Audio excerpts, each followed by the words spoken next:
Brasil e Chile são exemplos de democracia a ser seguido por países latino-americanos. Essa é a opinião de jornalistas venezuelanos e argentinos que fazem oposição aos governos de Hugo Chávez e Cristina Kirchner.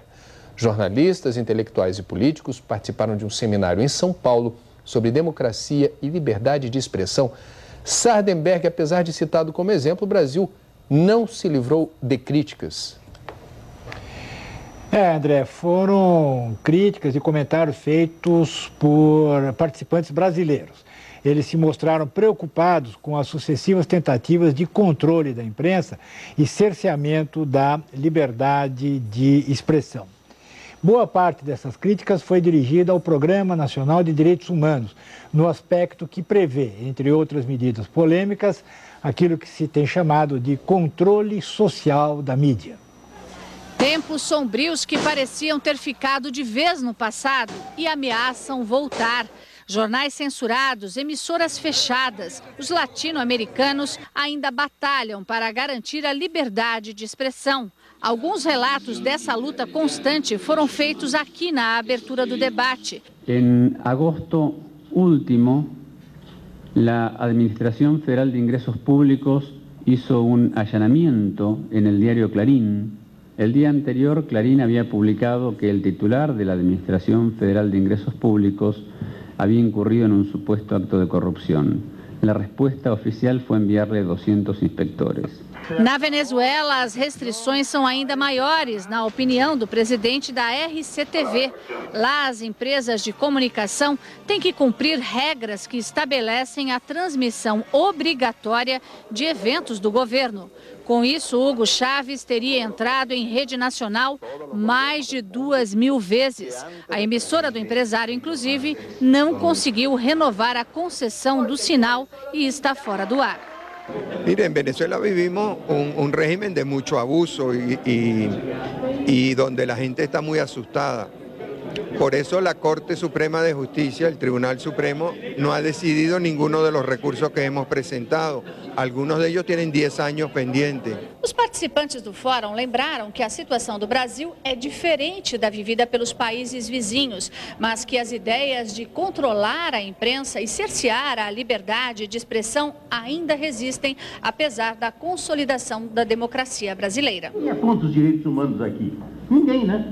Agora, quando nós formos verificar exatamente qual é o significado dos direitos humanos, por exemplo, no Plano Nacional dos Direitos Humanos, vigente no Brasil por um ato administrativo, nós veremos que aí há uma série de considerações que são restritivas em relação à liberdade de expressão, em relação à liberdade de escolha e mesmo à economia de mercado enquanto tal.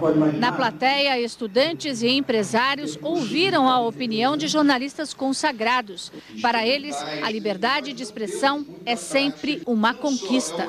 Eu acho que tem uma atitude de ataque a esses indícios que estão no ar de que algum tipo de governo que entre ou que saia ou que fique, não sei, tenha poderes para controlar a imprensa, a opinião e os desejos da sociedade. O ministro das Comunicações reconheceu que os marcos regulatórios do setor estão ultrapassados, mas rejeitou qualquer mudança que permita o controle da informação. E no caso específico de controle social da mídia, é inadmissível, primeiro para um jornalista e em segundo para o ministro das Comunicações.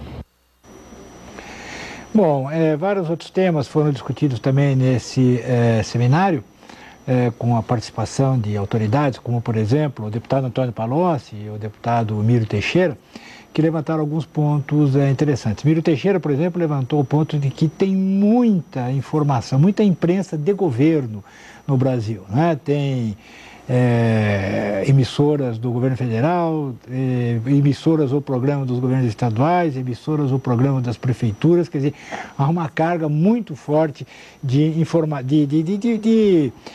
emissoras e de programas oficiais.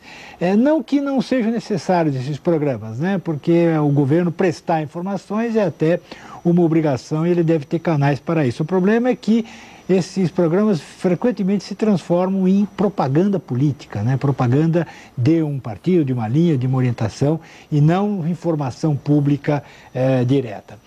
O outro ponto é que Por exemplo, se comentou que não precisa de controles extraordinários para a imprensa. Que, por exemplo, violação de direitos humanos. Se um veículo faz uma reportagem que tem uma violação de direitos humanos, para isso tem o Ministério Público, que tem inclusive a obrigação de processar, de acionar, etc.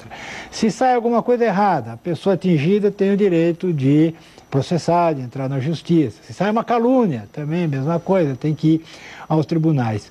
Ou seja, a lei, foi um comentário geral, a lei tem que garantir que a imprensa seja livre.